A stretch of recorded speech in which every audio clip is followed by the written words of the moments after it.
Olá, meus irmãos, Deus os abençoe, em nome de nosso Senhor Jesus Cristo. Para mim é um grande privilégio, uma grande honra estar aqui para mais essa conversa. E hoje eu quero comentar um parágrafo da mensagem da era de Pérgamo e também apoiá-lo com São João, capítulo 10, a respeito da descida do anjo forte em Apocalipse 10, que ele desce com um livro na mão. Esse livro é um título de propriedade e nesse título estão os nomes de cada filho de Deus, de cada eleito que deveria ser chamado nesta hora para ser colocado no aprisco, no lugar seguro, antes que as pragas começassem a cair. O anjo assinalador de Ezequiel capítulo 9 e de Apocalipse 7, o Espírito Santo, tem percorrido o seu caminho na primeira cavalgada, na segunda cavalgada, para chamar os eleitos a um lugar seguro.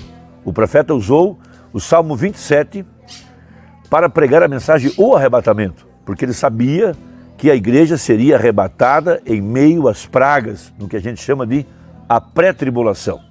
Então, nós estamos exatamente no tempo do confronto entre Jesus Cristo, a palavra, e as denominações. As denominações não podem, não poderão colocar o povo num lugar de segurança, nesta hora em que as pragas já estão caindo, nesta hora em que a fome está assolando a humanidade, nessa hora em que a terra está com dores de parto, escuridão por toda parte.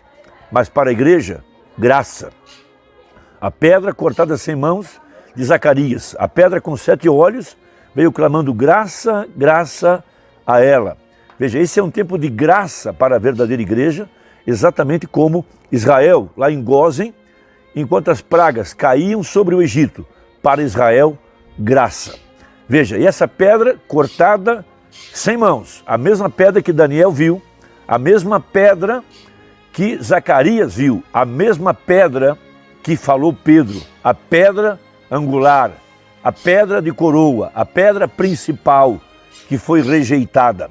Mas esta pedra para Deus é preciosa, ela é a pedra, ou seja, a rocha, a revelação da palavra, sobre a qual Jesus disse que ele edificaria a sua igreja e as portas do inferno não prevaleceriam.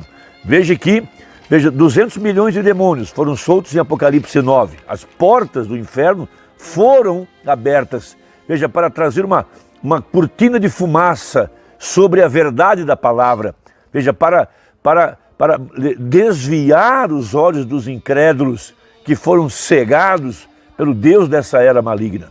Então, o nosso supremo pastor, Jesus Cristo, ele desce do céu em Apocalipse 10. Ele desce com um livro na mão, um livro de herança, e ele vem para chamar os seus súditos para se colocar ao seu lado e, por conseguinte, entrarem pela porta e serem guardados no aprisco nesta hora em que o julgamento já está sobre a terra. Mas a pergunta é, como é que ele faz esse chamado? Veja, se ele está chamando suas ovelhas e elas, ele as conhece pelo nome e elas ouvem a voz do bom pastor, como é que isso opera?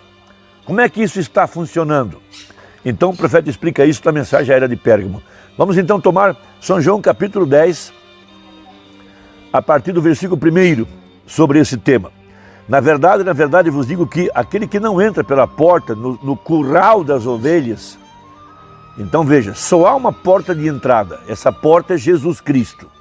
E é por ali que entrarão as ovelhas, entram ou entrarão, veja. Mas, somente por outra parte, é ladrão e salteador. Não há outra forma de entrar em Cristo, só há uma forma, é através da porta, e a porta é Jesus e a porta é a palavra.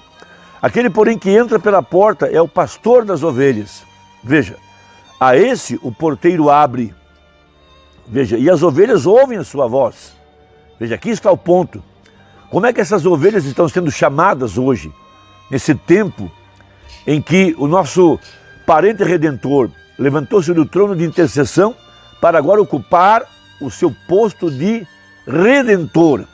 Porque redenção tem duas partes, tirar de e entrar em.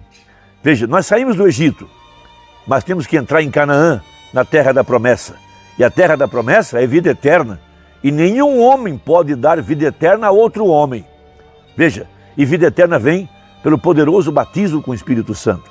Veja que quando a Virgem Nécia voltou para pedir azeite para a Virgem Prudente, a Virgem Prudente disse, olha, ide e comprai aos que vendem, eu só tenho para mim.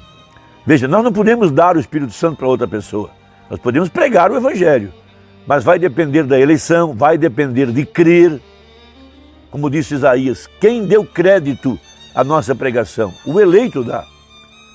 O eleito dá crédito à pregação.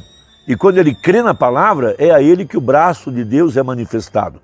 Então veja, e as ovelhas ouvem a sua voz, e chama pelo nome as suas ovelhas. Por isso que ele desce do céu com um livro em sua mão.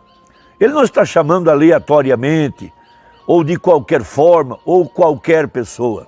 A noiva não é um grupo de pessoas que resolveu acreditar em Jesus e resolveu fazer parte da noiva, não. Veja, ela estava nele desde antes da fundação do mundo. Veja, seus nomes foram colocados no livro da vida do Cordeiro, porque ele sabia quem creria e quem não creria. Ele sabia quem aceitaria a mensagem para o seu dia e quem a rejeitaria. Por isso ele pôde predestinar. Veja, pelo nome das suas ovelhas e as traz para fora. Então, quem está chamando as ovelhas para fora do sistema organizado, para fora do Egito, nesse terceiro êxodo? Veja, Deus envia um profeta, sua mensagem é vindicada pelo pilar de fogo. Veja, e ele está trazendo essa igreja para fora, chamando-a para fora. Veja, e quando tira para fora as suas ovelhas, vai adiante delas. Veja, foi por isso que Josué disse ao povo que iria atravessar o Jordão. Veja, que eles não poderiam passar na frente da arca, porque por esse caminho eles nunca tinham andado antes. Então a verdadeira igreja é aquela que está seguindo a palavra, que está seguindo a voz do bom pastor, que está seguindo a mensagem do dia. Veja, mas de modo nenhum seguirão o estranho, antes fugirão dele, porque não conhece a voz dos estranhos. O verdadeiro eleito jamais será enganado por uma falsa doutrina. Jamais ele será enganado por um credo, por um dogma, por um mercenário. Porque as verdadeiras ovelhas só conhecem uma voz. É a voz do bom pastor. Veja, elas possuem dentro dela uma semente predestinada, um germe de vida. Veja, eles podem colocar à prova os que se dizem ser apóstolos e prová-los pela palavra e mostrar que são mentirosos.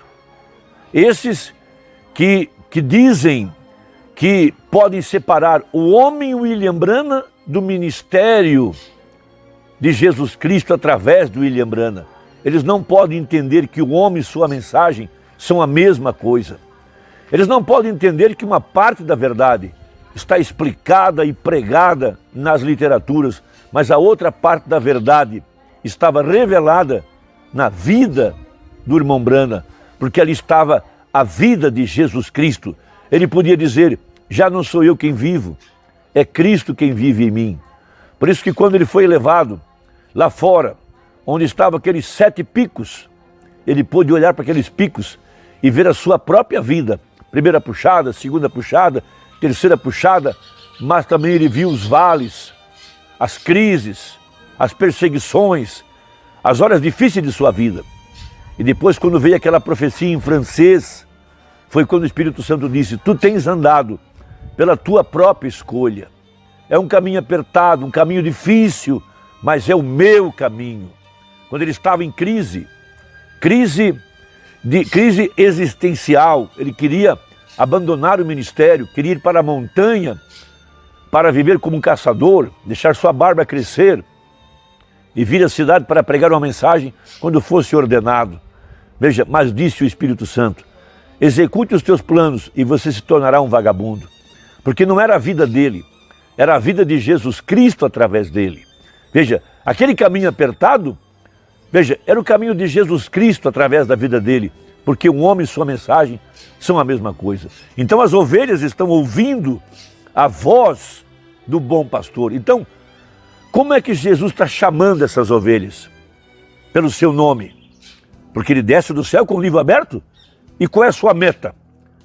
Colocar a igreja num lugar seguro, num aprisco, livrá-la dos falsos pastores, dos enganadores, dos fraudulentos, dos mercenários. Veja, então diz assim um profeta: pois bem, aqui estamos chegando a uma conclusão. Página 129, a era de Esmirna. Assim como o Logos, e o Logos é Deus, eterno, foi manifesto no Filho, e em Jesus habitava corporalmente toda a plenitude da divindade. E aquele ser eterno era o Pai manifestado em carne, e por isso ganhou o título de Filho. Assim também nós, a igreja, eternos em seus pensamentos. Veja, nós estávamos nele, na forma de semente. Veja, eterno em seus pensamentos. Na nossa vez, nos tornamos a semente da palavra falada. Veja, nós já estamos dentro da palavra falada. A abertura da palavra é a primeira parte da palavra falada. Veja, composta de muitos membros, manifestada na carne, e aqueles pensamentos eternos, agora manifestos na carne, são os filhos de Deus. Veja, a mensagem é a palavra falada. Veja, o bom pastor chamando as ovelhas. Veja, assim como somos chamados, nós não nos tornamos semente pelo renascimento. Nós éramos semente e, portanto, renascemos porque somente os eleitos podem renascer. A razão pela qual podemos ser vivificados é porque éramos semente. Nós, no que não é semente, não há nada para vivificar. Mantenha isso em mente. Agora, considere o próximo passo. Redimir significa comprar de volta. Restaurar ao dono original. Deus, por sua morte, o sangue derramado, comprou de volta os seus. Ele comprou de volta a noiva semente da palavra falada. As minhas ovelhas ouvem a minha voz, ou seja, a palavra, e elas me seguem. Veja, você sempre foi uma ovelha. Você nunca foi um porco ou um cachorro transformado numa ovelha. Isso é impossível, porque cada espécie de vida produz a mesma espécie e não há mudança na espécie. Assim como estávamos nos pensamentos de Deus e então fomos expressos na carne, tinha que chegar um dia quando ouviríamos sua voz, a palavra, e ao ouvir esta voz, tomamos consciência de nosso Pai nos chamando e reconhecemos que somos filhos de Deus. Ouvimos sua voz e clamamos como fez o filho pródigo: salva-me, ó meu Pai, estou retornando a ti. Irmão, que Deus te abençoe, espero que tenha ajudado e até a próxima, se Deus quiser, em nome de Jesus. Amém.